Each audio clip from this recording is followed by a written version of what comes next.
A pesar do paso dos días, o operativo de busca mantense con numerosos medios na zona comprendida entre a Guieira e Basoñas.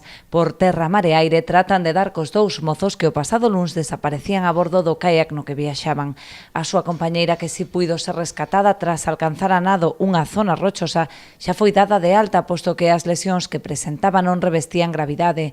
Máis difícil será recuperarse do forte impacto emocional tras a traxedia vivida, que está a golpear tamén a vila de Noia, onde residen os desaparecidos. Unha situación de angustia, sobre todo para as familias dos dous rapaces, pero en xeral para todos os que os coñecen, para veciños, amigos e para toda a vila. É unha noticia desagradable, evidentemente, e estáse vivindo con preocupación. O certo é que xa pasaron moitas horas e a medida que vai pasando o tempo, pois disminuyen calquer tipo de posibilidade de atopalos con vida.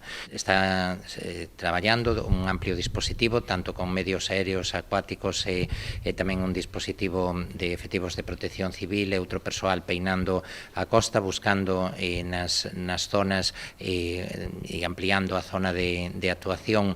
Moi atentos ao desenvolvemento deste dispositivo, dende o Concello estudan xa unha serie de medidas en apoio ás familias que se adoptarán nos próximos días en función de como evolucione o operativo. Dependendo de cales sexan as circunstancias ao longo dos próximos días, pois dende o Concello se adoptarán determinadas medidas para a declaración de loito oficial e durante 3 días e outras circunstancias que fundamentalmente o que se busca é manter ese respeto hacia as familias.